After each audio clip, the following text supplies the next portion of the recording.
It was me this time, parents. Tim, was your bag in there? Oh, shoot.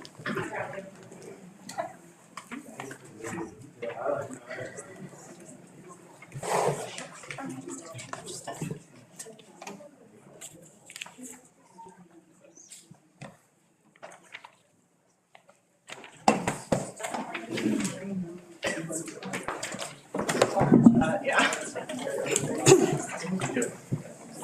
Get Mick back on his phone to call in for the rest Yeah, of the let's get Mick back on the phone. Mick is on the line. Mick, can you hear us? Mick, you here? Do we want to call in this one where he's speaking?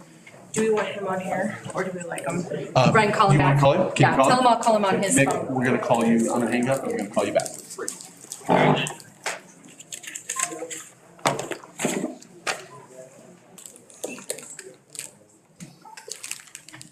And I'm gonna keep my phone close by in case Mick has any disconnect issues too.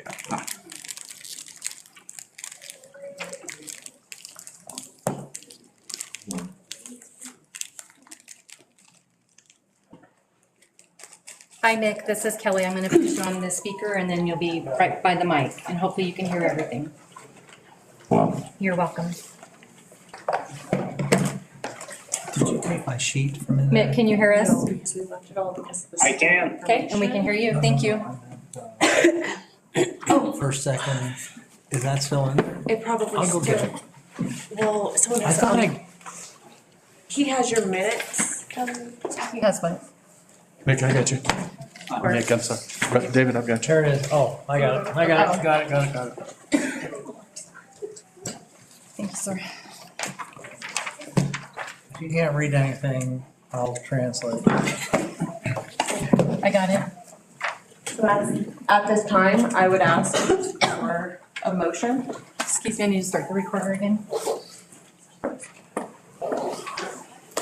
Yes. I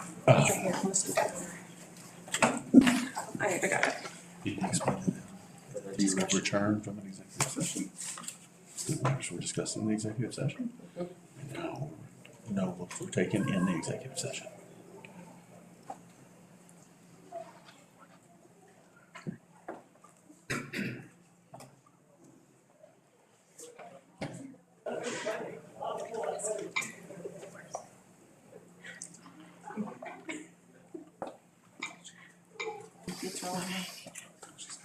Hi, everyone. We have returned from executive session. We also had discussion in there and there were no votes that were taken. But at this time, I would now like a motion on the student matter. I move to modify the expulsion of the student in question to only be effective through the end of the 2023-2024 school year. Do I have a second? Second. Roll call? Barkley, Excuse me, was there a second? Yes, there Yes, there was a was a second. Sue, Director Patterson, second the motion. Roll call? okay. Barkley, Aye. Bates, Aye. Kimbrell, Aye. Patterson, Aye. Rusterholz. Aye. At this time, I need a motion to adjourn the special meeting. I make a motion to adjourn the special meeting. Thank you. Second? Second. Thank you. Roll call? Barkley, Aye. Bates, Aye. Kimbrell, Aye. Patterson, Aye. Rusterholz. Aye. Thank you. Now let me stop this recording. I'll start again. Yes. Can you hear all right, Nick? I can.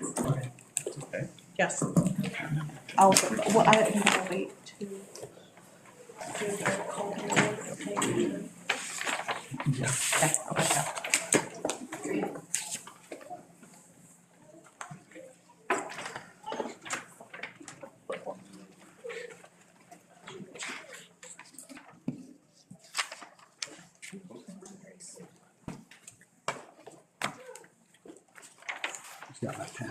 I have a pen. Yeah.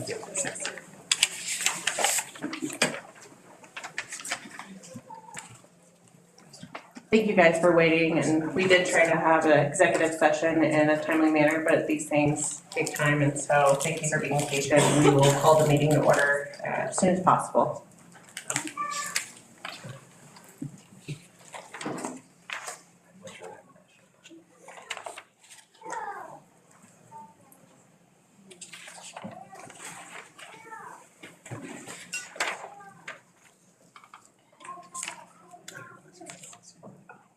We'll do that.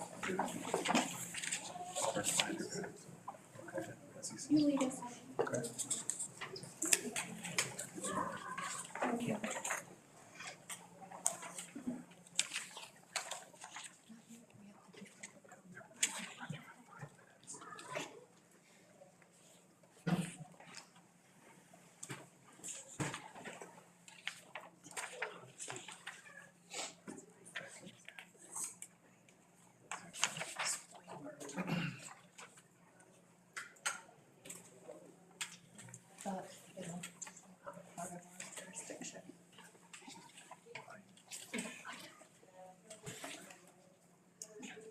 Need some coffee? Coffee? Want some more? No, you. I'll be up all night.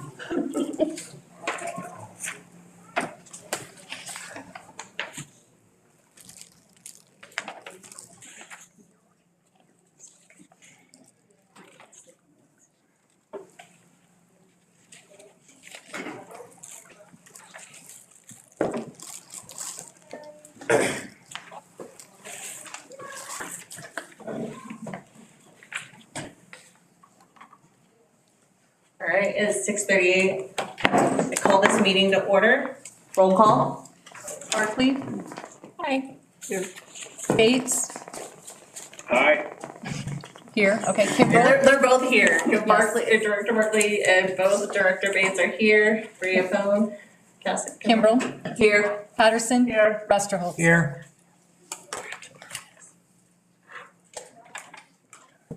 All right, at this time, Director Rusterholz is going to lead us in the Pledge of Allegiance. Please stand. I pledge allegiance to the flag of the United States of America and to the republic for which it stands, one nation under God, indivisible, with liberty and justice for all. America, we love you. Silence. I also ask you to remain standing for a moment of silence.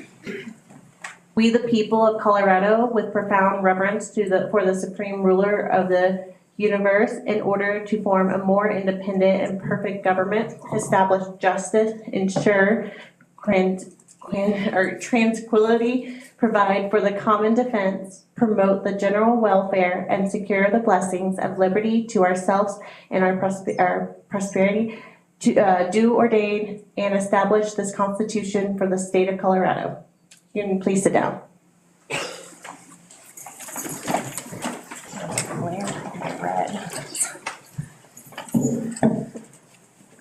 At this time, I ask for a motion of the approval of the agenda. So moved. Second, Second. roll call. Barkley? Aye. Bates? Aye. Kimbrough? Aye. Patterson? Aye. Rusterholz? Aye. At this time, we will have public comment. Kelly, do we have our sign-up sheet? I do. Okay, how many do we have? We have 7, Okay. so we will have time for everyone to speak. Everyone Will have 3 minutes. I'll give you a 1-minute warning and we'll do it random with the drawing. Please be aware that any personnel or individual student matters are considered confidential under Colorado law. It is out of respect of the law and our employees and students that we require those discussions take place privately in executive session. It is requested that individual comments be limited to 3 minutes or a total of 15 minutes or a total for the particular topic. The intent of the public comment is to give the Board of Education the opportunity to hear your comments. However, the board will make no decision or take no action on public comment during the meeting. Thank you.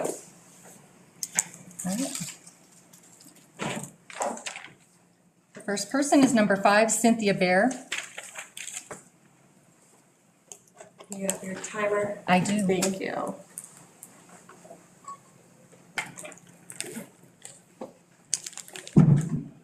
guys, thank you for allowing me to speak.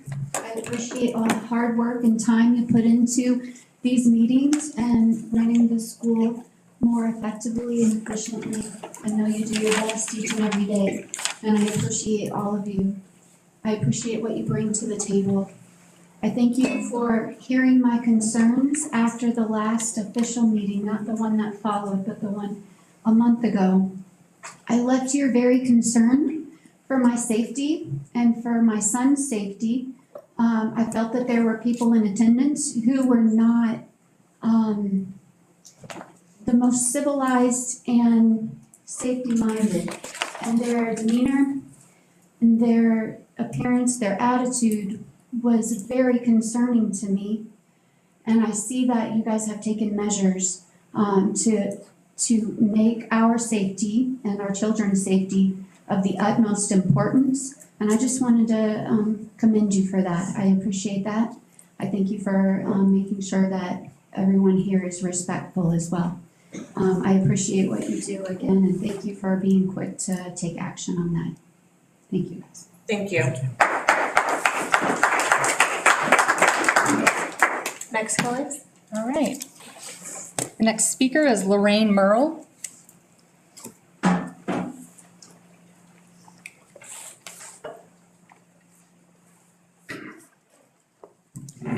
Hi, I'm Lorraine, and thank you for the time tonight.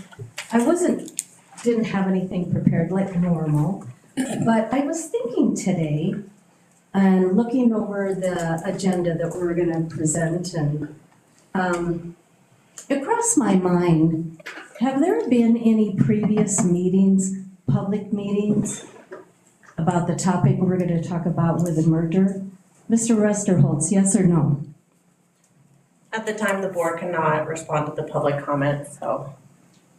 So I guess, again, you cannot answer if there were, I missed one meeting in November, so I wasn't sure if this topic has ever been discussed at a public meeting before tonight.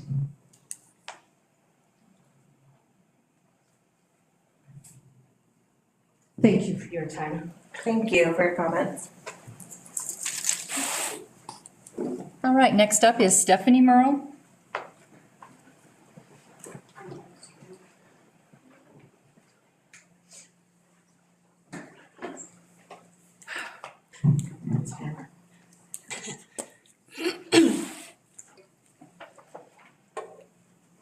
Why am I here tonight? Why am I here tonight? It isn't as if standing up here speaking has any impact. Why do we come and speak to deaf ears? Unless, of course, I'm one of the people who has been asked to show up here and support the board. New faces in town, people don't seem to know that I am, in fact, a real parent, not a paid actor, a real longtime resident, not an undercover spy for the FBI. Maybe it would be more obvious that many of us are real parents and alumni, community members, if we could all see ourselves and our families in our pictures out in the hallway. Mr. Witt prefers to erase our history and heritage by removing the pictures from our alma mater. Why am I here? I suppose part of me holds out hope. Hope that elected officials might listen to the people they are meant to represent. But to be honest, this elected group has made me doubt the tradition of American governing like no other to date. If there was a group that made you believe that lies and sketchy deals are how it all works, this group right here makes me believe that there are no ethics or morals to be found. I'm gonna excuse one person who hasn't been on the board very long. I used to always say get involved locally. That is where you can make an impact. You have proven me wrong. I have no say. Why am I here tonight? I came to hear the marching orders you will issue for my child. I know I won't change your mind. You don't care whether moving her for a third time in 3 years is a good thing or a bad thing. You don't care about stability for our kids. You don't care about traditions or community. You have communicated to our children that you absolutely do not care. But it would be easy to distance yourself from caring when each month you simply walk in and follow orders too. One Put on the minute. show, you say your lines. You know, I'm surprised you don't put a little teleprompter right here. It isn't about our children or the community. It's about the plan. The plan you have all bought into. The plan that makes a few adults feel good about themselves. The plan that forgets the child. A plan where we hire adults who enjoy a sense of power from manipulating children and families. Children they have never really met and have no actual interest in. Parents they dehumanize by pretending we are union lackeys and fakes. A plan with part-time employees who don't have time to get to know the kids or parents, or anyone really. Just show up, follow the plan. A plan that moves children around like stock in a warehouse. Takes inventory of their classrooms like greedy pawnbrokers. Ready to resell, selling our children's education. So I'll sit down, I'll hear the plan, the marching orders for the children. What choice have you given us? Time. We have no choice. We have no voice. We are all just part of the plan. Thank you.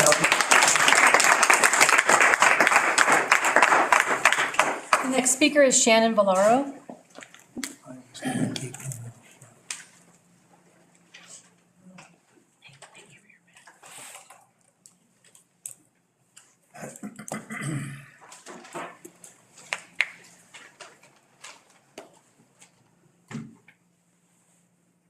I wrote a lot about different special education situations that I would like to talk to somebody about.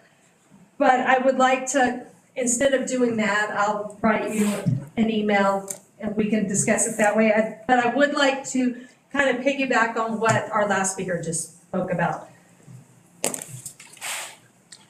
I'm a parent of 2 kids in this school district. I would love if Mr. Witt would put his phone down and listen, because it kind of talks to him right now. I don't see any community talk from Mr. Witt. He doesn't live here in our community. People send emails and try to talk to him, but we get responses back that are very just mean and talked down to. And I've tried to be nice. My emails, I tried to be nice. And you're kind of mean when you come back. Not living in our community, I don't see that you get to know what's going on here and how we as parents feel. And I understand that decisions have to be made that not everybody's going to agree with. But when we're just told what our kids are going to do without even talking to anybody about it, it says a whole lot. I don't know if we could put 25 kids in front of you and you could tell us 5 of their names. We could put the most popular kids in front of you and you wouldn't know. I know that we have one student that won a National Art Award and has a picture, her art hanging in the Denver Art Museum, which is one of the top museums in the world. And she's representing Woodland Park and has not been recognized one time. I'm just saying, please, talk with us. Listen to us. Have coffee chats like other superintendents around the nation do. I shouldn't have to talk to superintendents from Cripple Creek and Manitou to even find out if you are participating in our BOCES. I asked you twice. You do not answer me. So I have to ask other superintendents that get back to me within an hour and then offer to meet with me over special education needs. That's all I have to say. Thanks.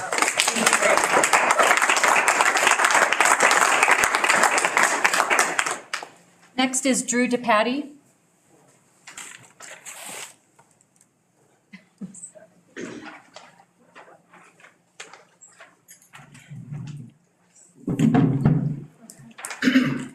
Thank you, Madam President, for the opportunity to speak tonight. Mr. Kenneth Witt, thank you. Thank you for your steadfast pursuit of what's best for parents and students. Thank you for your perseverance through coordinated, heavily funded national political attacks against you. Thank you for your focus on making students and parents the center of everything you do. Thank you for ushering through a busing plan that brings kids to the school of their choice. Thank you for your leadership in an environment where some public employees don't accept the results of elections. Thank you for bringing an honest history and civic structure with American Birthright. Thank you for making space for the most popular, fastest growing school in the district, Merit Academy. Most of all, Mr. Kenneth Witt, thank you for results, the ultimate test of a leader. I do have a word of caution for you and the directors who prioritize parents and kids over the teachers union. The more progress you make and the more results you get, and the brighter your star shines, the attacks to this point will seem like child's play. Ephesians 6:14-16. Stand therefore, having girded your waist with truth, having put on the breastplate of righteousness, and having shod your feet with the preparation of the gospel of peace. Above all, taking the shield of faith with you, to quench all the fiery darts of the wicked one, and take the helmet of salvation and the sword of the Spirit, which is the word of God. Don't fall into the trap of becoming tired and weary. There may be a temptation to slow down. 1 minute. To make the noise go away, but this is not all on you. God honors those who protect his children. This is God's battle. We are merely following his lead. You have inherited a mess from the previous regime in the teachers union who ran this district into the ground for over a decade. It is far too risky to slow down this turnaround operation. In fact, the risk is not moving fast enough. You don't need to figure it all out.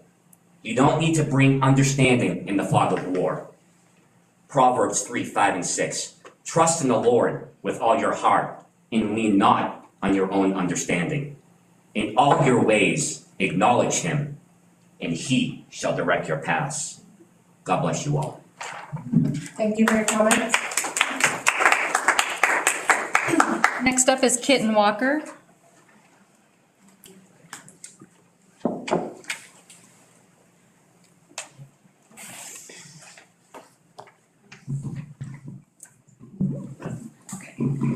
So, at the last meeting, two of the directors commented that they would like to see more community interaction with the board.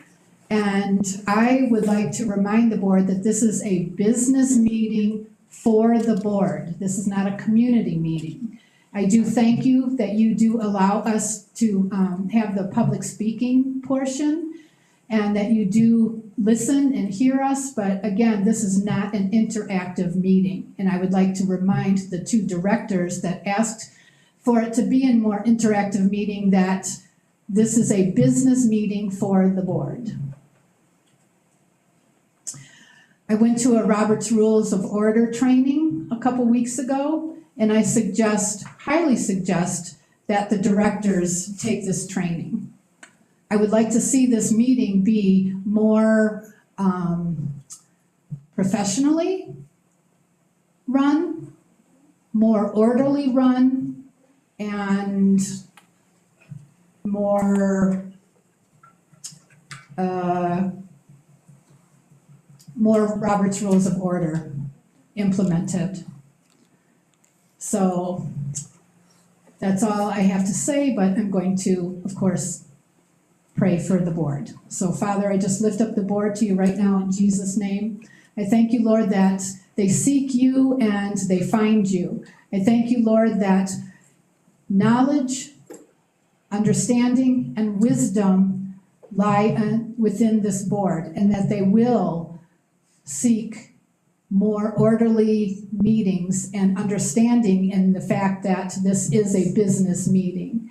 So I just praise you, Lord, in Jesus' name. Amen. Thank you for your comments. All right, and our last speaker is Dana Kramer.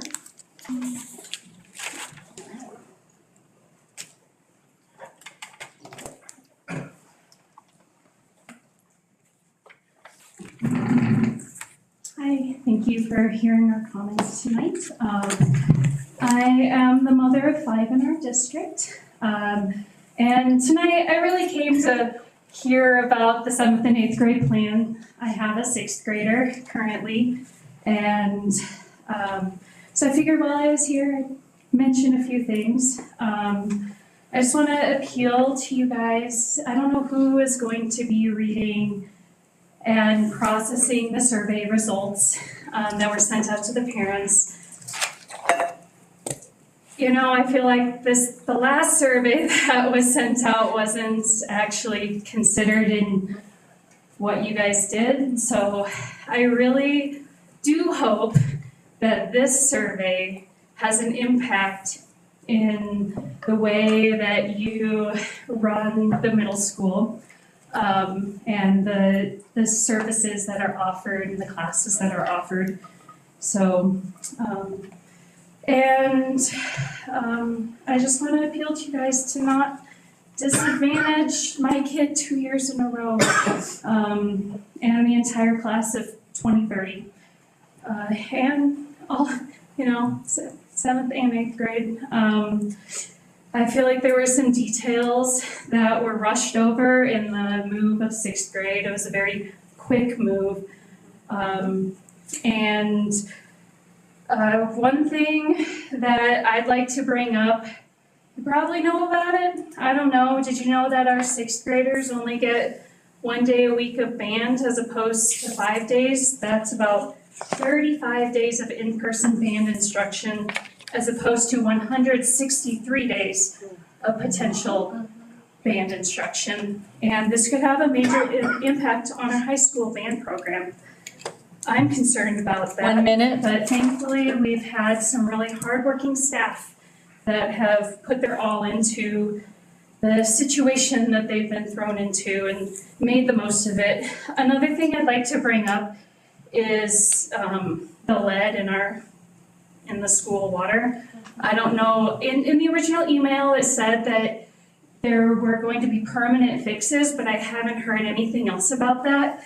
And did you know that our lunch ladies or men, I don't know, the lunch people are preparing our kids' food and washing our kids' produce with that water?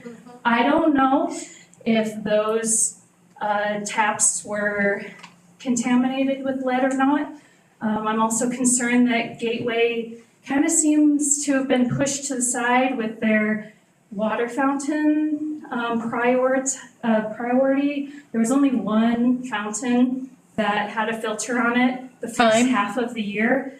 And we finally got a second filter on the other fountain, but it seems to have, I don't know what the problem was, and I don't know why it took so long, but I'd like to hear what some permanent fixes are going to be with the lead. Thank you. Thank you for your comments.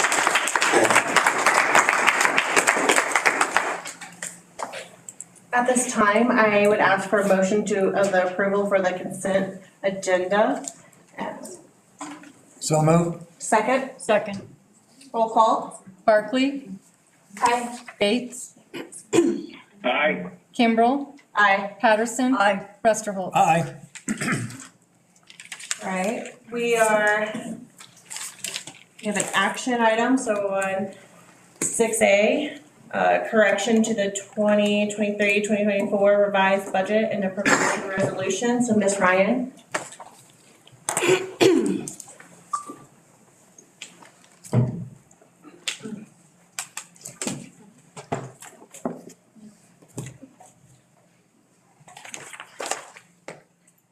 Can you read that? Just kidding. It's in your packet. So go to the green section in your binder. Yeah, go to the green section. Green section in your binder. You're gonna have an entire copy of the revised budget. But I'm gonna be going over the last 2 pages.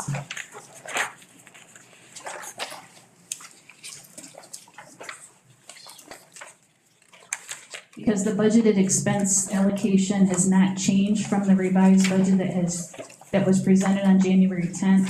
We just have a few corrections to the actual resolutions. So the first one I'm looking at is the second to last page. specifically resolution number 3, which is the use of our beginning fund balances.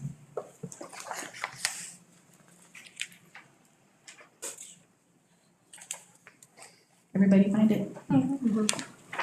Continue. Okay. So in the top section, the first thing that has changed is that we had listed capital projects. We had another line item for capital projects for $769,000, which was the carryover from last year's capital allocation. So that should have been actually listed at the bottom under capital projects, since it's a carryover. So we are not funding that again through general fund since we had a rollover. So that, and then changed our general fund total to $2,191,000. It was $2,961,000 in the first version. So I'm gonna go back up to the top again. We did actually change a couple line items too. So in the previous version, we had Merit Academy's pass-through listed on here for $328,000, and that is a pass-through. That is not using our beginning fund balance. So that should not have been listed on here. And what that actually was an increase from the original budget. So that's the money that we get for them and pass through to them. And then another item that was changed in the general fund section is we added the retention signing bonus of $435,000. Since that is a one-time expense, it's not part of our normal operating expenses. That's the third item listed. Okay, now with the other funds that are listed, starting with risk management. So these all should be the funds that we are using that are carryovers from last year. So in prior budgets, they had listed the entire beginning fund balance for each of these. And I'll tell you why that's not actually correct. So if we just look at the pupil activity fund, we are budgeting that our revenue and expenses are equal, which means we would not be using any of the beginning fund balance, so that should be 0. So. And there were no changes to the expenditures, no changes to the budget, this was just. Correct, it's Okay. just the way it's listed on here. Got it. Any other questions? Okay. Go to the next slide here. So for the appropriation resolution, so this is the expenditures that we're budgeting for this fiscal year, the entire expenditures. The only item that has changed on this is the general fund amount. And that's due to the $769,000 of capital projects that we are not allocating because we had a carryover from last year, and then a correction to the contingencies budgeted. So again, the budget still reflects $25 million of total expenditures actually spent plus the contingency. Okay. And that's it. Any questions? I have a few. So I was going through the revised budget and comparing it to the one we looked at in January, and I came across at least 8 different places within the full budget that it changed. So just wondering if we could go through those and see what those are about.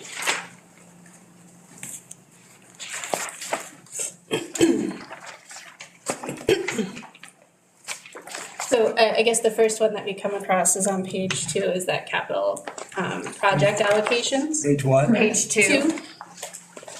Is the capital projects allocation. So yeah, as you mentioned, it's decreasing by $769,515. So we're still spending the same amount, but money's coming from somewhere else. That's your explanation?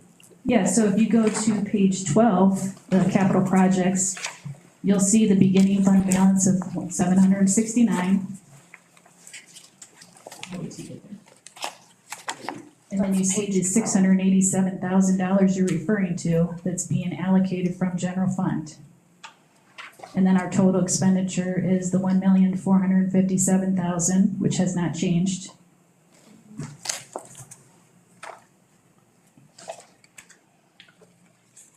So it was just a inaccuracy in the first. Yeah, it was because I didn't have the carryover listed. So I was allocating too much. That's why the capital allocation went down to 687. Okay, so it was just a mistake. What's that? It was just a mistake on the first, okay. All right, and then the next one I noticed was the unassigned reserves.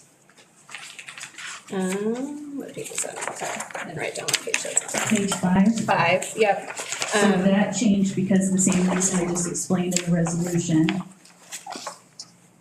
So basically, on page 2, the total revenues need to equal the total expenses on page 5. So that amount changed along with the other changes to make the expenses equal the revenues. Okay, so just changing that 7,270,328 back down to 5,465,962. That's Correct. Yeah. Okay, so was that part of the mistake, or we were just moving money? So, no, part of it is because the original total expenses did not equal the total revenues, so that's where I explained part of the reason is because of the capital, and then part of the reason is because of the calculation of the contingency. So now that has all been corrected. Basically, that Had more carryover, the contingency is now a little bit different. Okay. It's a dependent sum.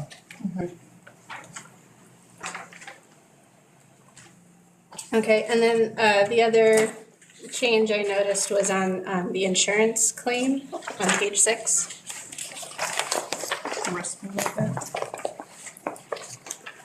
So it looks like we had a claim for on over 100,000. Was that new from the last, since January, or was it just missed in the last report? Let me see, insurance claims. So again, that has to do with the beginning fund balance, so making the revenue equal to the expenditures. Because the beginning fund balance changed. I don't know, I don't understand how that, but this is specifically insurance claims, and it went from $50,000 to $156,000 and change. Right, so that's a budget, so it doesn't mean we actually already spent that. So basically. Well, it's a revenue, so we got more money in. Do we make an insurance claim, and that's where that money came in? So that's a budget, we haven't actually received that, I should have said. Okay. So we are estimating based on some prior year stuff, so if you look at like 2022 actuals. So again, we need to make sure our total revenues and expenses are equal. So. I'm just curious why it changed from last month.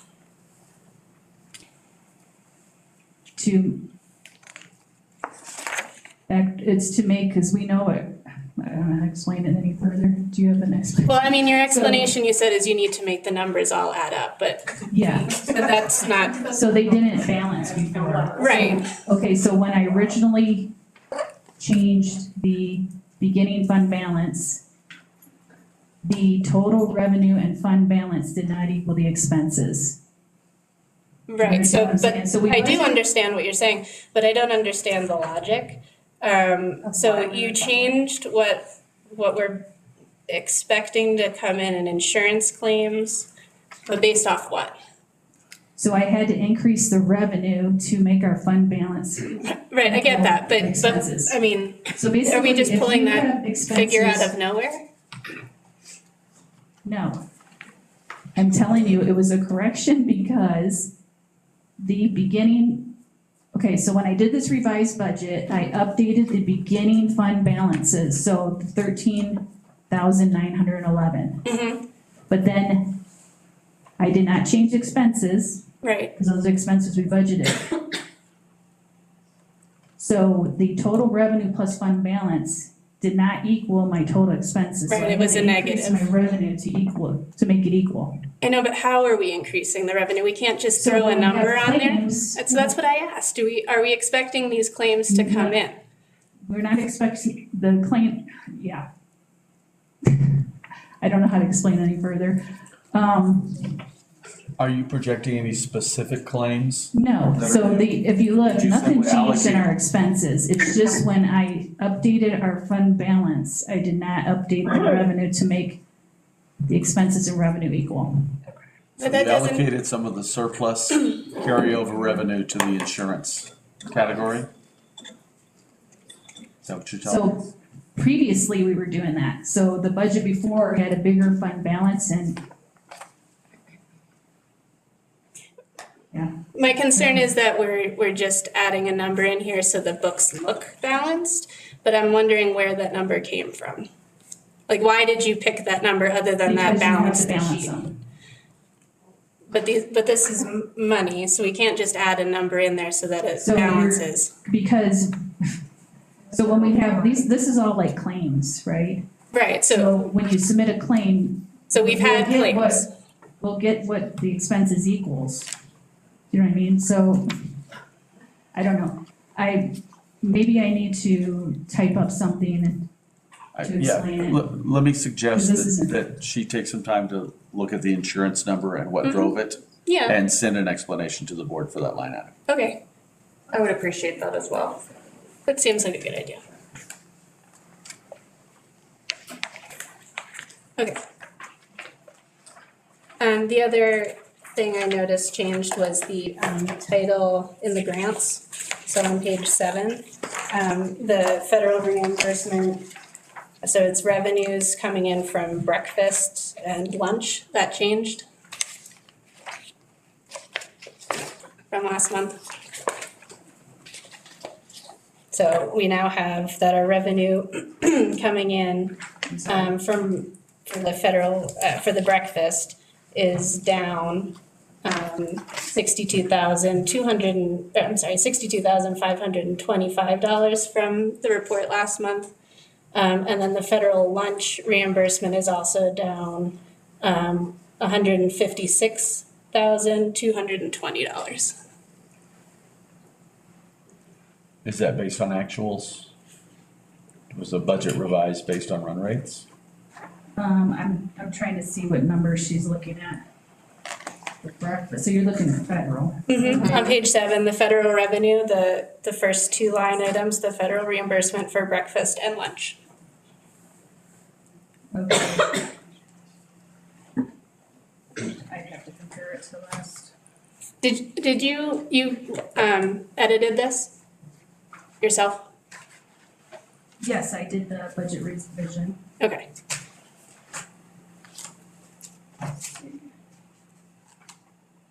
It'd be helpful if maybe some of these questions were asked before the meeting and then I could be prepared to get into this level of detail, sorry. Oh, I'm sorry. I figuring you did the edits yourself, that you would know why you made those edits.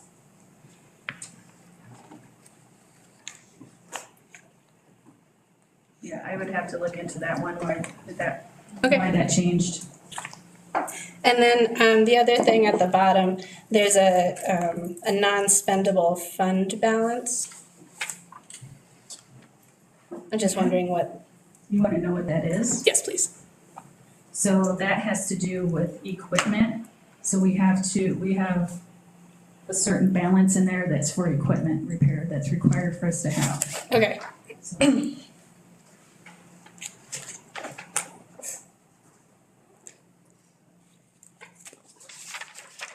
Any other questions? So you know, on these designated grants and food service and that, so we basically, our expenses and revenue are equal because we get reimbursements for our expenses. So Okay. it's not like we're spending different because we get different revenue. It's we spend first and then we receive the money. Right, so I was just curious why it changed from last month. So did we have fewer kids get lunches and breakfast than we thought they would, or something like that? Is that why you changed it? So again, it's a budget, so it's based on 6 months of actuals and then we're estimating the second 6 months. Okay, so you changed it because the actuals changed? No, I don't know, I have to look at it. She'll have to, yeah, see she'll what- have to look. Yeah. So will you bring us will we get an answer at our next meeting, or how, after you look into it, how will we receive that information? From Mr. Witt, or what would you like to do? He can answer this. I'm sorry, could you repeat your question?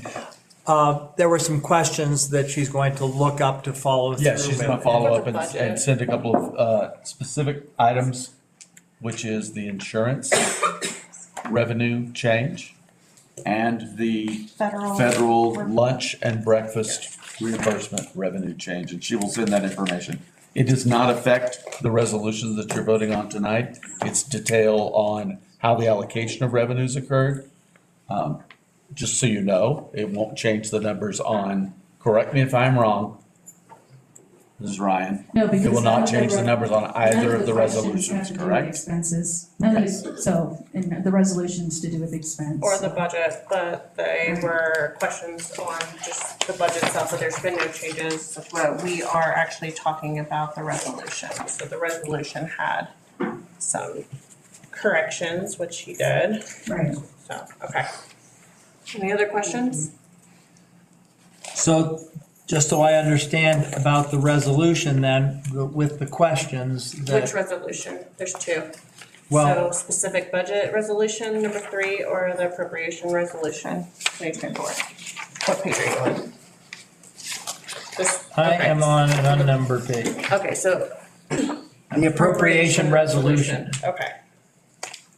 So none of these numbers change as a result of the adjustments or edits that you've made? That's what you're saying?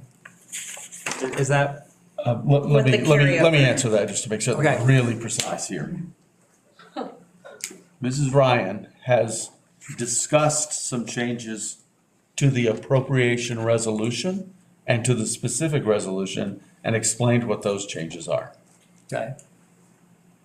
We would then were followed with some questions on some minor changes in the budget on revenue allocations, which were the two questions that Mrs. Ryan will get back with the board on. Those questions about revenue will not affect the two resolutions you're voting on. The resolutions are about expenditures. Those two numbers will not affect the specific resolution and the, sorry, what's the other resolution? Right. Appropriation. Appropriation resolution. Is that Because of correct, the Mrs. carry- Ryan? Yes, that's correct. Unless you're concerned that the revenues coming in are not accurate.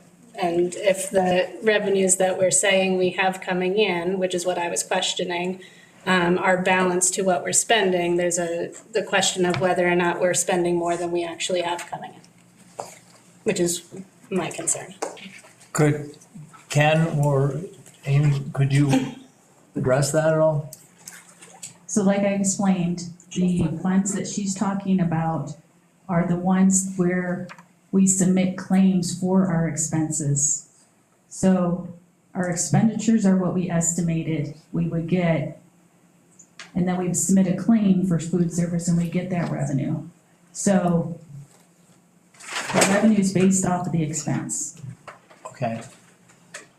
Now, I think I understand what you're saying. That's why it's not gonna change the numbers, as I'm understanding, is because we take the expense and then we get refunded for that amount. Right. That's It won't affect the reserves. I which is what understand that. Resolutions are about. Good, because the word claim just kind of Yeah, was sorry. derailing me. Well, I think what you were just talking about the lunches, which I'm is talking about food service. food services, grants, right, which would be different than the and risk insurance management. claim.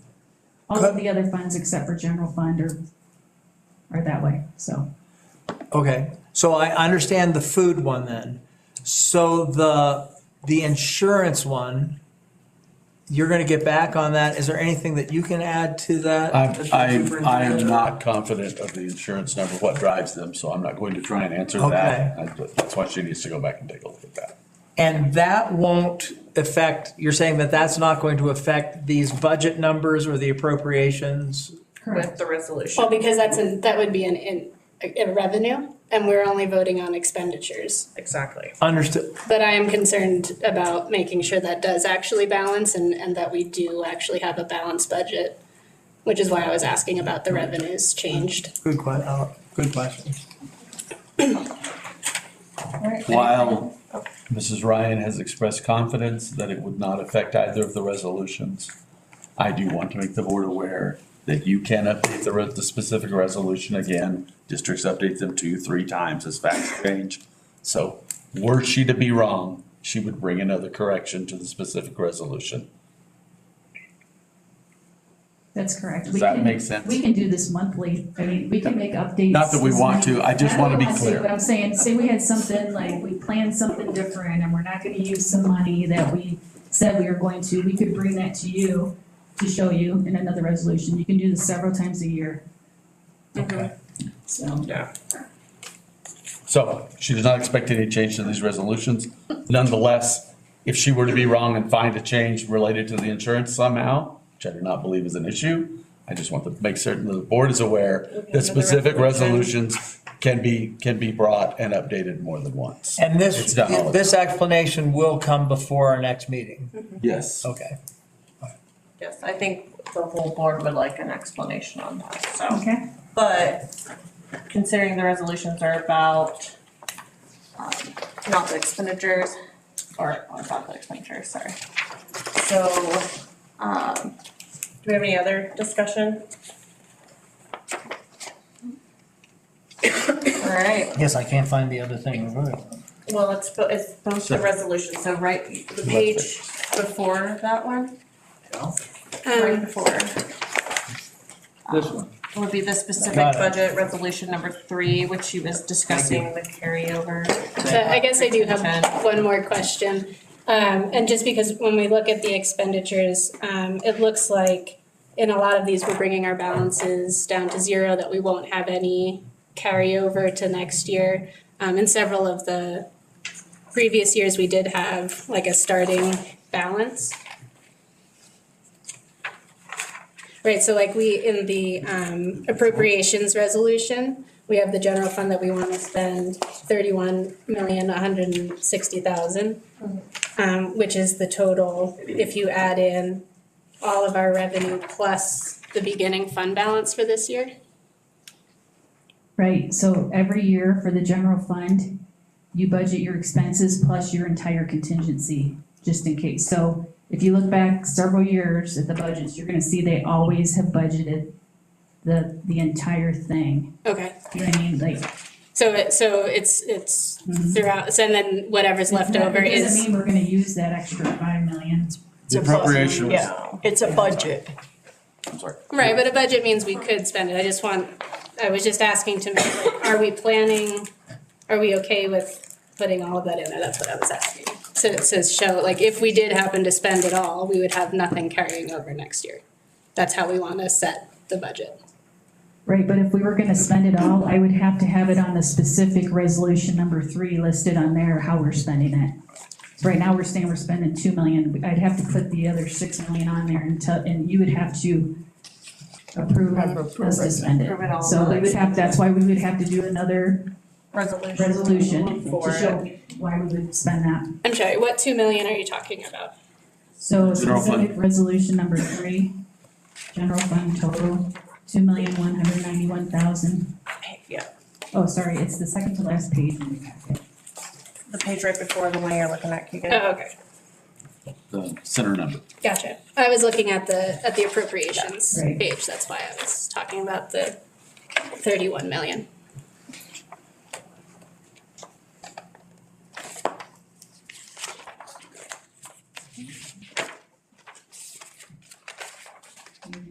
Anything else? Is that explained? All right. So after discussion, and after reading the appropriation resolution as well as the specific budget resolution number 3, do we have a motion for approval? I make a motion to approve the appropriation resolution. Resolution first. Oh, do you want me to set them out first? She just, yeah. Oh, okay. The appropriation resolution, do I have a second?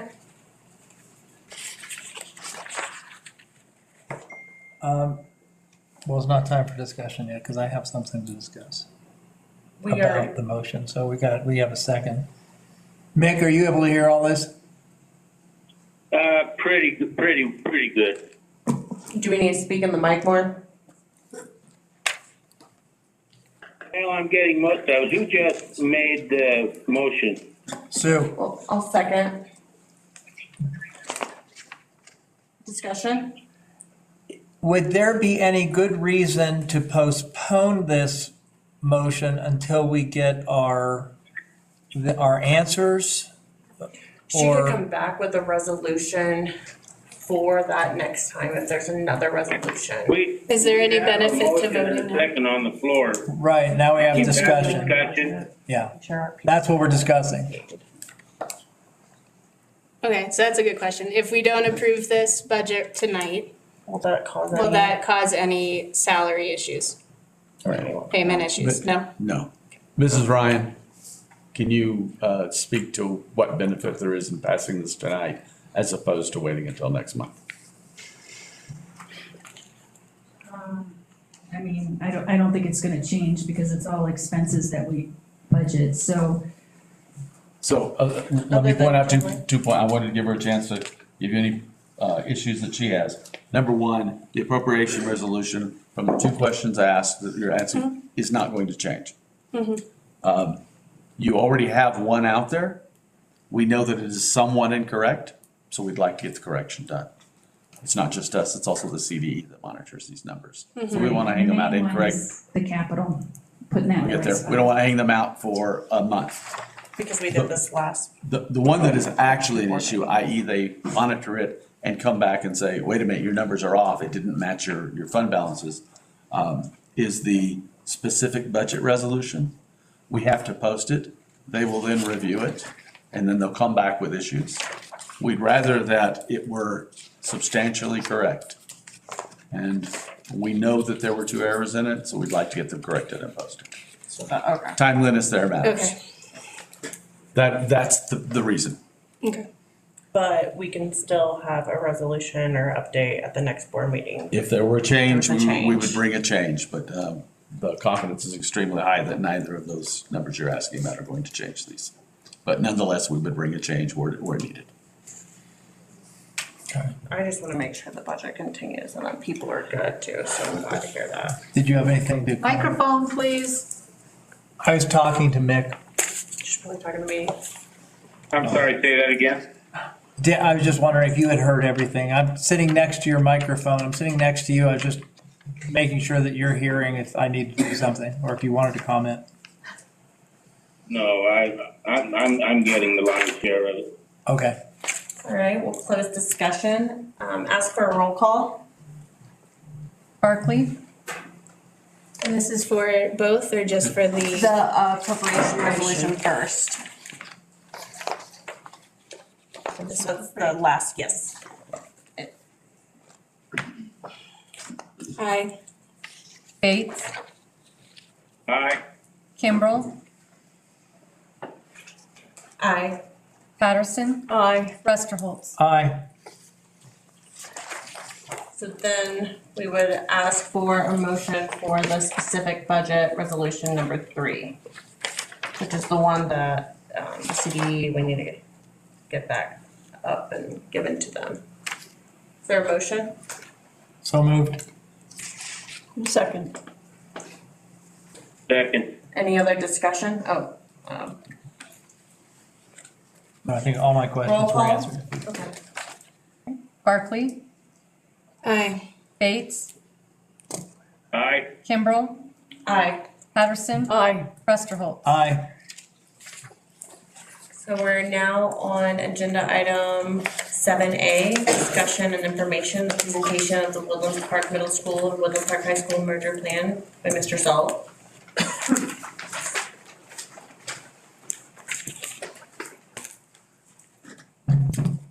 Good evening, ladies and gentlemen. This is the moment everyone's been waiting for.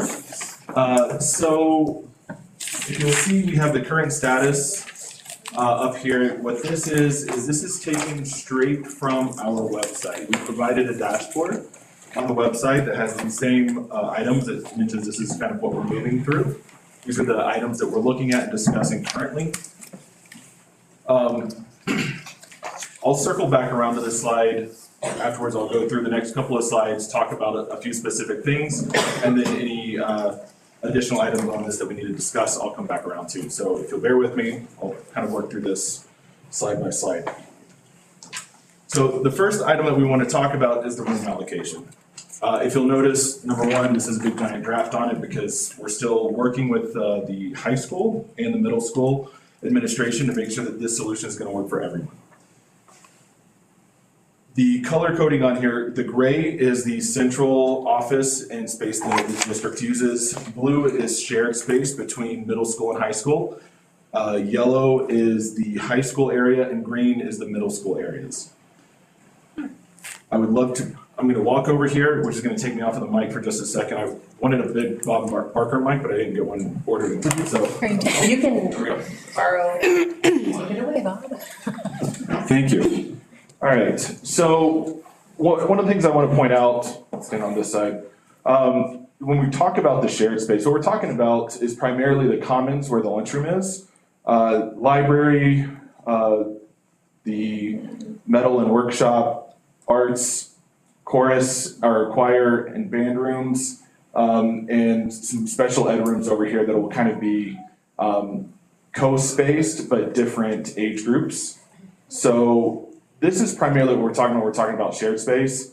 There's a tiny little group over here. This is the home ec room. This is where the family and consumer sciences is taught. And so what I want to point out specifically around the shared spaces that these are areas that will either maintain or increase access to middle school students. And one of the things that I'll tell you both the band and choir director at the high school and middle school are excited about is that they'll actually be able to do this in tandem. And so one of them is going to take choir full-time and one is going to take band full-time. And that way they can each be dedicated to that particular craft and provide additional opportunities for both high school and middle school. And so those rooms are shared because those rooms are they're just set up different. And so we want to make sure that we have those opportunities. What we'll talk about in the move, and this is, I know there were some questions about what we're moving over. That's still being discussed, but one of the things that we know that we're short on right now is instrument lockers. And so we'll be bringing some of those over, but how that gets facilitated is still kind of negotiating the space.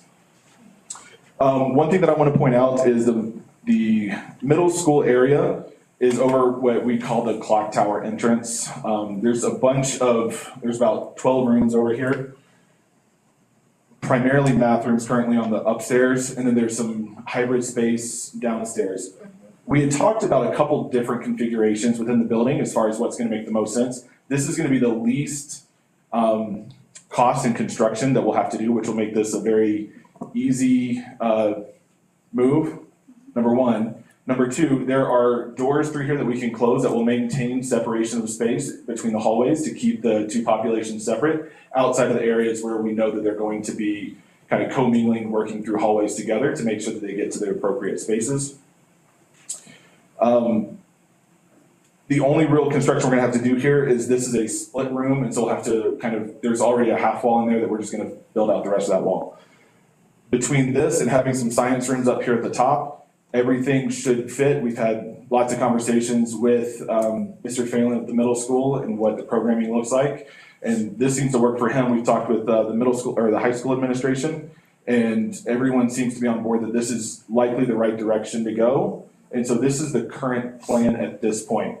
The one thing that I want to notice is that we'll have two separate entrances.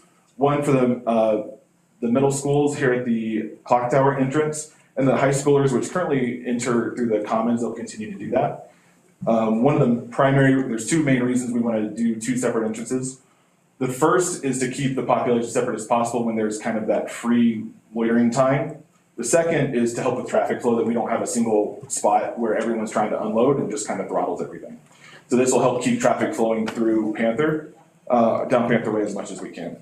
Any questions on the room allocation at this point?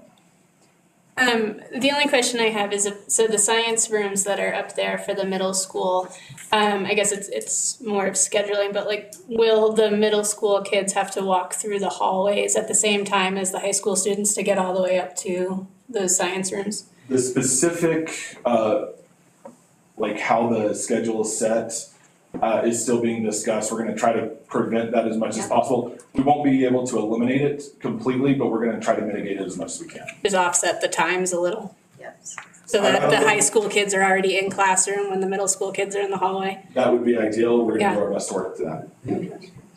So we're not there yet, okay, well, we'll continue these discussions, this is our first discussion on this as well, so thank you. I would point out, just on this note, if you look at the green, the vast majority of the classrooms are adjacent. Yeah. Specifically to minimize the number of kids who have to go in the halls. Yeah. But the science rooms, there's equipment Specific. concerns as well. So this is the one compromise we had to make this work. And I've gotten a lot of questions, both in the survey, someone asked about the survey results. We've seen a lot of people in the surveys, as well as just talking to teachers and staff members about the STEAM program at the middle school. If 311 over here is one option that's right over here in this block. The other option is there's actually a computer lab in 111 down here. So one of those two spaces will be able to accommodate that, and that is, I want to make sure that I state this publicly, that is being accommodated, and we have full intent on making sure that gets created or moved Do over. the high school students utilize those rooms currently? They do, and I've spoken with the high school administration. There's some other places that we can, either through scheduling or through creation. There's currently this little room right off the library that is not being used or not used often. It's currently a teacher lounge, but there's a separate lounge that I've been told most of the teachers use coming from high school administration. And so actually Ms. Gannon was the one who recommended us be able to turn this into a computer lab. It's right off the library, so it'd be a really convenient place to be able to make up that room from 111. Okay. And then you did mention, you can come back that way, but you mentioned the cost and how putting the middle school students by the clock tower minimized the cost. So do you have a general number working with right now? We haven't gotten that number. Like I said, with just having to put up a wall, it's not load bearing, half of it's already there. We're not putting a door in there, so it's gonna be minimal. I mean, we're talking, I would guess, we're talking less than $10,000 as far as construction costs go, I would guess. Okay. And then the rest of the cost would just be in moving equipment? Yes, ma'am. No, I'm not supposed to ask a question. And you said the middle school will be, they'll go into the clock tower, what about the high school? High school will go through the commons like they currently do. Okay. And then will the drop-offs be at the same time? I think I saw that it will be. It's kind of a tight parking or Yeah, drive. that's the work. We've talked about offsetting them. We're still trying to confirm that. The problem is, I was talking with the busing provider and we'll still have to drop kids off here since it's the same location at the same time. So whether we offset it or not, it might mitigate a little bit of traffic along Panther Way, but then we'll end up with students that are here either a little early or a little late, and then we'll have additional security that we'll have to kind of manage over that time period. Again, these are all working numbers, and there's a lot that we're trying to take into consideration. We're talking about the times here. There's been 2 times that have been proposed. I think I have this a little bit later. I do want to make a comment. From what I understand, when this came to place, that you guys, it was just the numbers in, number out, but you were talking building administrative, and then also just trying to bring it to us. So while these plans are being done and being transparent, and there's a link online, there's a survey out, or you might not have the exact. We'll have another meeting about this next. Hopefully we'll have another meeting about this next month, and we'll talk about it, because I know you guys are still formulating this, but this is to help start the transparency on the project of having this done, so that it's not a final plan completely. Is that my understanding? That's correct. And so I didn't have this over here. So there's 2 different spell times that we're looking at right now. One of them, if we did, would have trickle down effects, where we would have to change the start times for some of the other schools like Summit. That was an 8 a.m. start time. I think we pushed it to 8:15 was the other option. Most of the other school times can stay the same. And so, again, those are some of the other pieces that we're taking into consideration is making sure that we're trying to have little impact to the other schools as well on this. Okay. Any other questions on the room allocation? So next is the campus leadership structure. This is the secondary principal would be over the entire, what we're calling this is the secondary campus. And so what we'd have is one principal that sits over the secondary campus, and then an assistant principal that would kind of sit over the high school, and an IEP that sits over the middle school.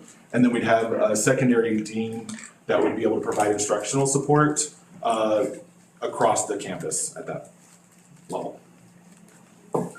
So you have administrators taking care of their own students, but you also, which is nice, you have the secondary dean who can interact with both, like for the shared classes and the common areas and things like that. So, I mean, you've got the assistant principal for the high school and the middle school, but you also have that common ground person as well. That's correct, and that helps with I'll let Ms. Moore correct me if I'm wrong, but I'll take a stab at it since I'm at the microphone. With that in secondary dean, that'll help make sure that we're providing consistent instruction across the entire campus, and so it'll be one person able to provide support across both sections. Right. Good job. Thanks. Okay. So new electives, and I talked on this just a little bit. This is part of the survey results, and we've seen that this is fairly consistent from the results that we've seen. Advanced core is one of the top items outside of STEAM as far as what we're able to offer to the middle school students as they're coming over. Currently, we're busing advanced math students from the middle school to the high school, but it's only math and it's only a handful of students, and we have to, we're providing transportation to make sure that that happens. Once they're housed here at the middle school, we'll be able to provide advanced core for all 4 of those main core with science, ELA, social studies, math, et cetera. And so this will actually provide additional opportunities for our gifted students and the higher end students that they'll be able to participate more fully without having to transport them and have those other limitations that we currently have. So this will actually advance some of the educational options for those advanced core. Yes, ma'am. Okay. Yes, sir. So Mrs. Kramer had asked about, I was concerned about this as well as the 6th grade. Will this in any way help with the band situation with the 6th graders? Or I know this is middle school stuff, but you were talking about band and choir. How will this have any impact on that? It's a little early to tell. We are working really hard. These are conversations we've already had as far as how we can maintain or increase the band options to our elementaries. Those are conversations that are ongoing, and actually I'll talk a little bit about that more when I get to the site visit we did in Florence. So if you can put a pin in that, we'll circle back around. Okay. So, and just to, I know you want to put a pin in it, but just to follow up. So, because currently the middle school band director is working with the 7th and 8th graders and then traveling to all of the other elementary schools to do their band as well. Mm-hmm. So is that the plan to continue? Will she still follow the 7th and 8th graders to the high school and still have to drive to all 3 of the elementary schools for the 6th grade? No, she doesn't have enough capacity to be able to handle that. So does that mean she's being taken off the 6th grade and other people will be there, or? And that's what we're working on is, since she will no longer be able to travel between the elementaries, she'll be dedicated here because she will be working with high school and middle school students in the band room. Okay. And so she'll be full secondary from 7th through 12th. Okay. And so our conversation with Ms. Moore that we've had as far as, what does that look like for band for 6th graders is how do we provide additional resources there. Mm-hmm. And since they won't be teaching in the 7th and 8th grade, we couldn't likely increase that band exposure to more than just a single day a week. But again, those are details that we're still working through. But I know that band is one of the conversations specifically that we've had, just like STEAM that's come up. Mm-hmm. 6th grade band and athletics has come up multiple times. So that's part of the plan that we're working through. So probably hiring more music teachers then to cover the 6th grade? I don't know if it's going to be hiring more or just resourcing the current music teachers to be able to help with the band. There's a lot of different ways that could go. Again, it's a little early to tell. We're still early on in the staffing conversation to know what that's going to look like, and so we're not prepared to speak to that. I mean, I know we're early, but we have to make these decisions really quickly because we don't have much time. And which is why they brought it to us, from my understanding, because there was a discussion and the press release came out and it was already on our agenda, so I was trying to get the information out to everyone, that way we're all doing this together. Oh, I mean, the first time I heard about this was the press release, yeah. And so then we did a preliminary agenda meeting and they were like, this is gonna be discussed here, so we are all hearing this for the first time. Right, which is a little concerning, I think. I think it's good, instead of them working on it behind and then presenting this like full-on plan, at least we're like with the process, they're getting feedback, there's the link online from my understanding, the survey that went out. Did you take the survey? I did not take the survey.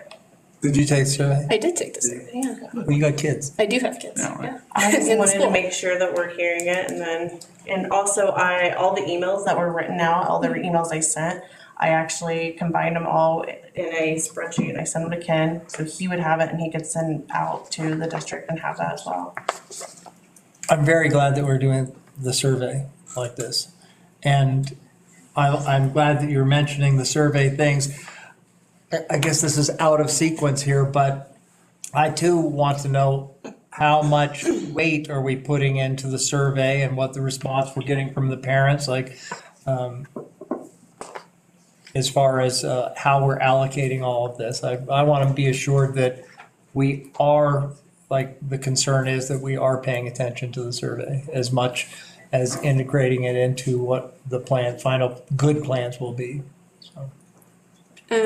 Go ahead. Well, sorry, just while that didn't make much sense. while we're talking. I kind of stumbled around through it. While we're talking about the survey, I did have a question about that. So it just, who wrote it? Like, where did those questions come from? Who decided what questions to ask and what options to provide?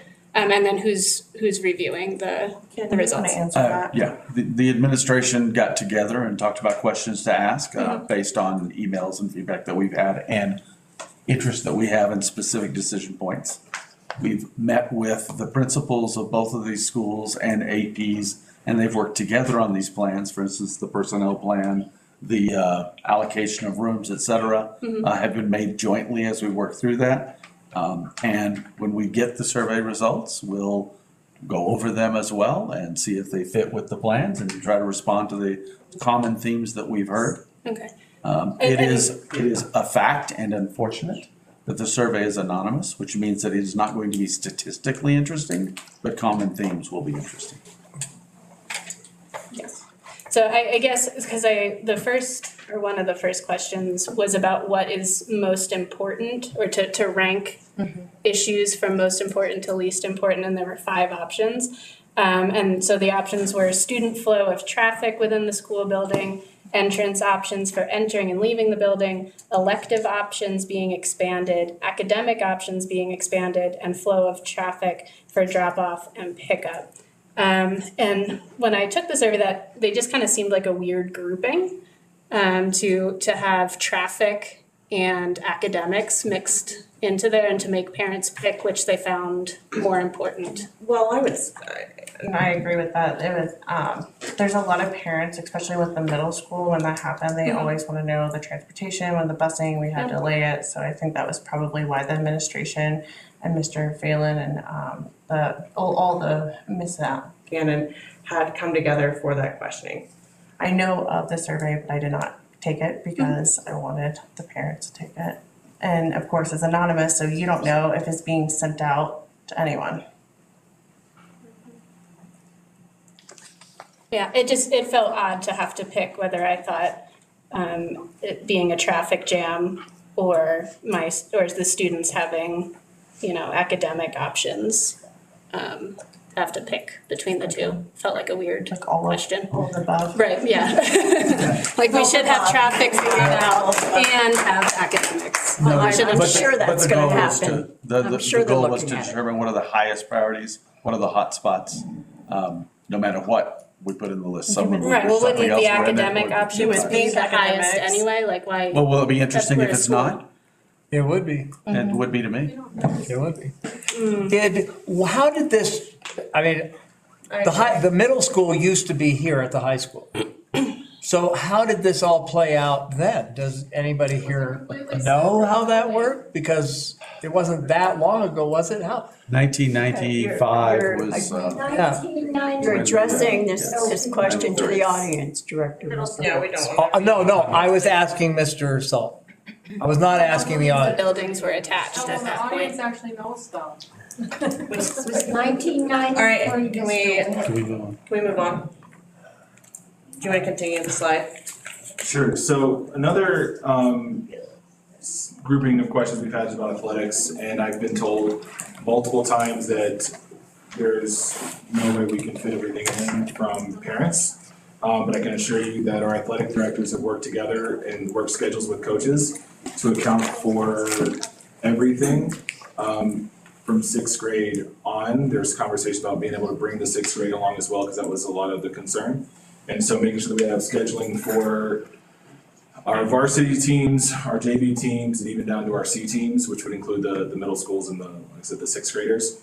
So this actually came from our high school athletic director, where he has been working with the coaches directly. He's been working with the middle school AD, and we have plenty of space between the fields that we have, the gyms that we have, and the scheduling. Some coaches actually decided they wanted to do their practices in the morning because of they work down in the springs, and so some said it was better to work mornings than it was to do evenings. And so the schedule, the way it's worked out, we have everything accounted for.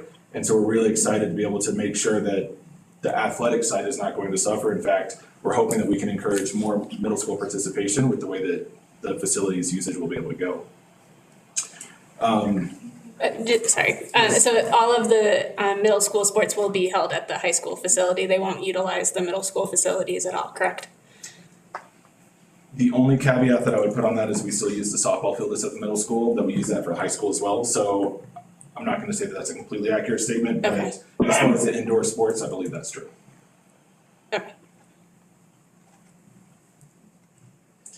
And then the last thing that I wanted to talk about, was we had a visit to Florence. Florence recently combined their middle school and high school into a junior high school secondary campus. They did it, the first year they opened was the 2019-2020 school year. And so it's actually taken them a little bit longer to mesh together as a building because they had to get through the COVID era and then kind of find themselves through that.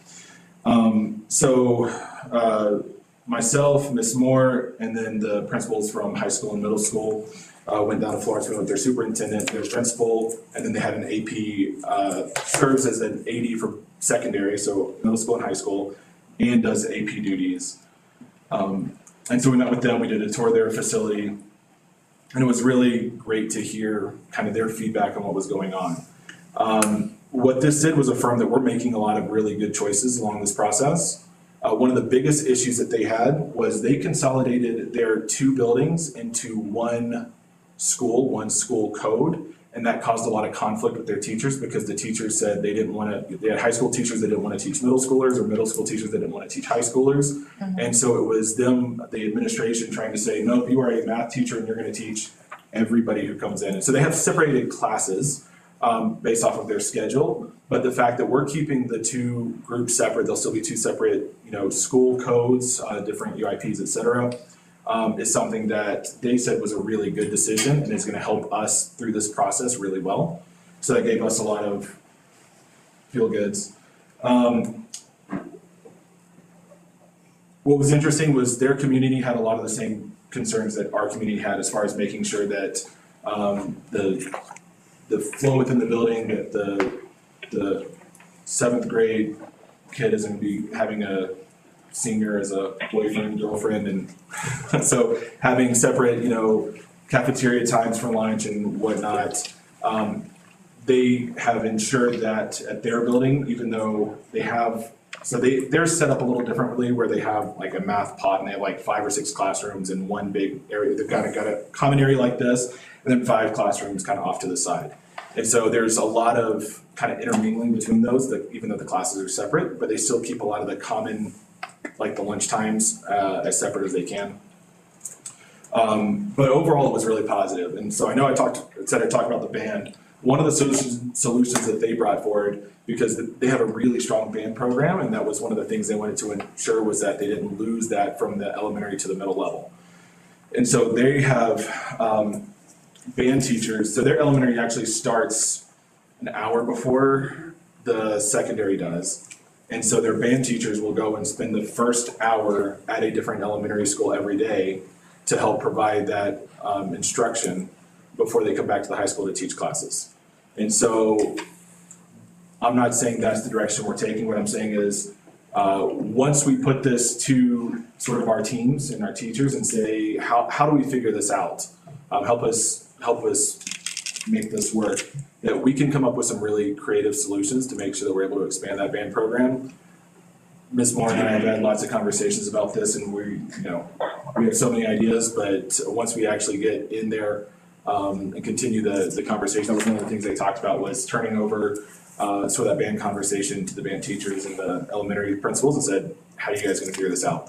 And so it was kind of one of the things that we talked about was, we understand kind of where our,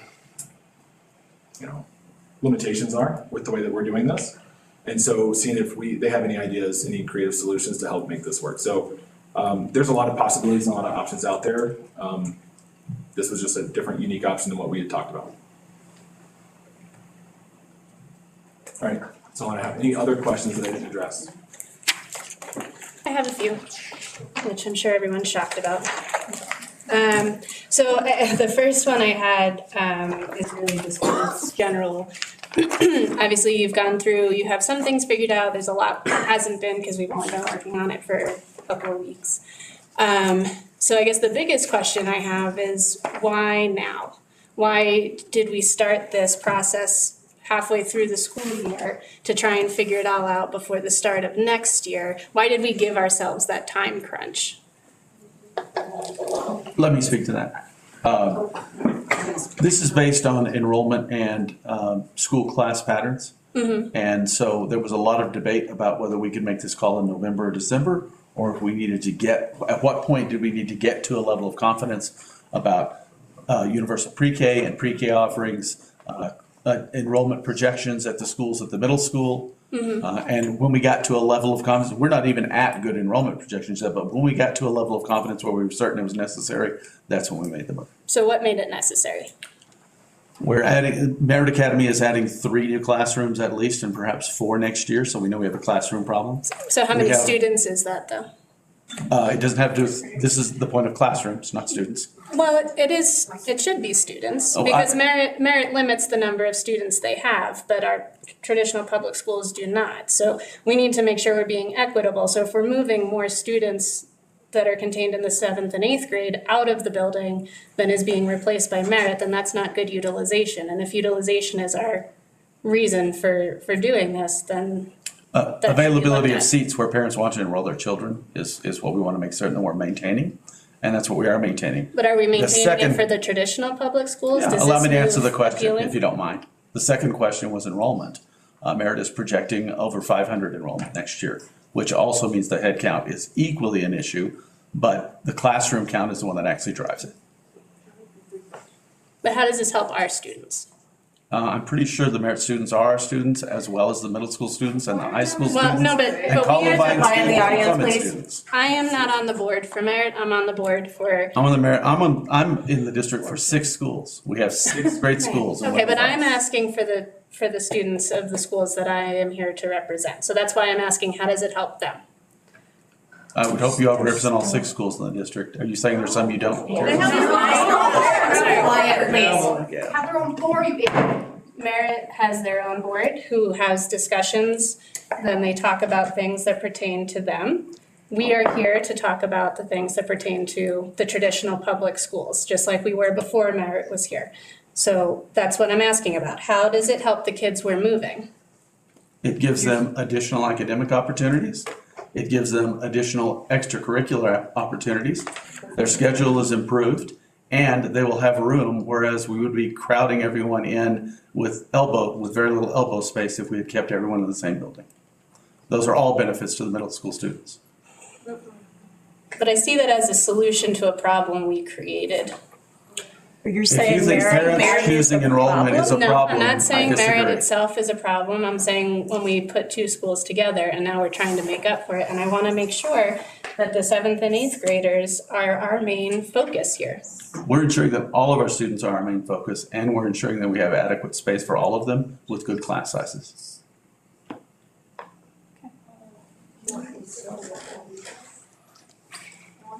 Any other questions?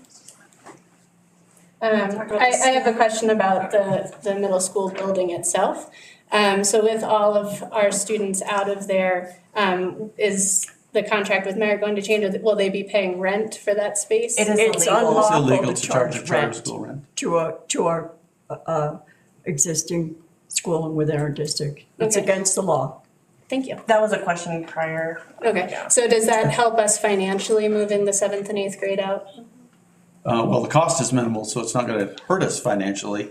Helping us financially, the only benefit financially would be that they'll have to pay an increased probably facilities cost for facilities maintenance because they have more facilities to maintain. Yeah, that was gonna be my next that was- question, if they're covering all but that- the facilities costs at the building since we Yeah, won't be it's using by, it. it's by square Yes. footage according to the FUA. Okay. Any other We questions? talked about the sports. Eric, I just wanted to thank you, and the people who are doing this, making this happen. I know any change is difficult. Anytime you make change, it's difficult, but I'm happy to see a couple things. I'm happy to see that we're surveying parents and teachers. I think that I just applaud you for using the experts in our school, the teachers, to solve the problems. I like that. Here's the challenge. How can you solve that? And I like that a lot. And I think that involving people in solving these issues is, and then listening is the important part with all of this. Is that And part- doing what's best for all the kids in our district. So I was really glad to hear that. Is that what, and that's what's happening with the building principals? They're speaking with the teachers and teachers are coming back with things that they also want to bring from the middle school, from my understanding, into the high school, or what they don't want to bring from what I saw in my email. And one of the core requests actually, so. Any other questions? All right, well, thank you for this process and being transparent and having us go through this there. And can you explain more about the link online and how parents and the districts and community members can follow the process that you guys are putting through? Yeah, so we have a dashboard that's on the website. I don't know what the link is right offhand. I saw it right on. It's on the homepage. Homepage, it's right there. And so the dashboard is updated weekly, so as we're making some of these decisions and we're going through this, we'll be able to provide additional updates to the community right there. The link goes to the survey, and so the survey, I don't think we have an end date on the survey at this point, so it's kind of staying open through the time. Again, I know I've looked at the results probably 2 or 3 times. I know some other folks within our administration have as well to make sure that what we're doing is aligning with, the priorities and what the community is looking for. And what day of the week is that updated? Friday. All right, well, we look forward to just hearing more updates every month about this and more details coming up. And I appreciate you guys coming forward and bringing this and presenting it for the whole community so we're not caught off guard. So. Absolutely. Thank you. Thank you.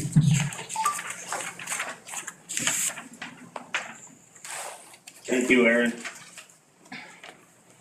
All right, agenda item number 8, Board of Education reports. Do we have any Board of Education reports tonight? Well, just with the presentation tonight and looking forward to, let me use my microphone, and looking towards the future with all of this, just one of the things that have been passionate about is band and marching band. It's one of my favorite things in school. And I just want to make sure that we are providing this for the kids and that our current teachers aren't overloaded going forward into next year. So our kids have a great band and choir experiences. So, that's a concern of mine. That is a concern of mine. And that we're all patient with each other through all of this, because it's not going to be an easy thing to do. But hoping towards a really bright future with the whole thing. So, that's all I have That to was say. one of my first questions to the district, was what was the educational advances on that? And so Aaron did come back and, or educational just advantages to any of it. And so having advanced core, I was hearing about the middle schools being bused and how they were only having so much, so they'll have more options for that.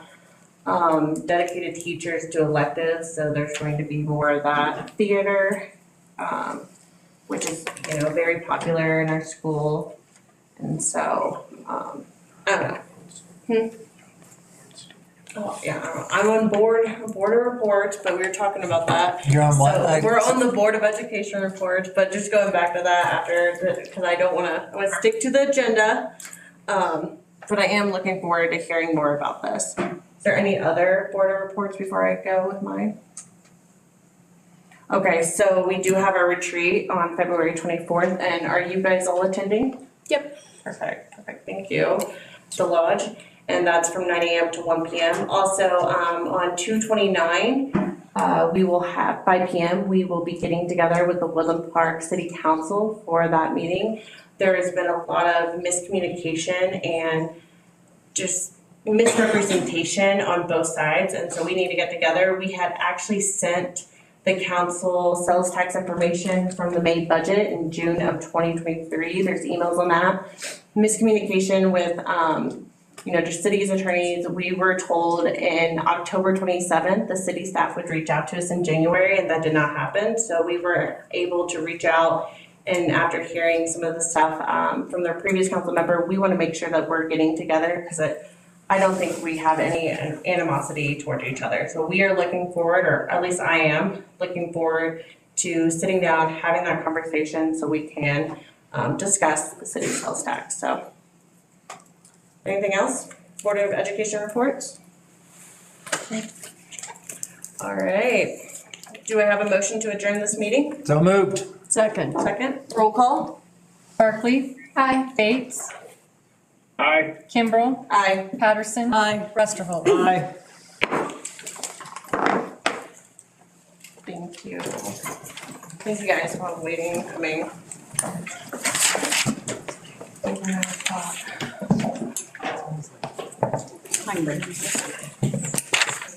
Thank you, Ms. Barkley, for asking all the questions tonight and trying to clarify, and it was very helpful to me. And sir, I don't know, because I've seen you in our meetings before, do you mind if I ask you? I'm sorry. I appreciated you discussing my rate. Careful.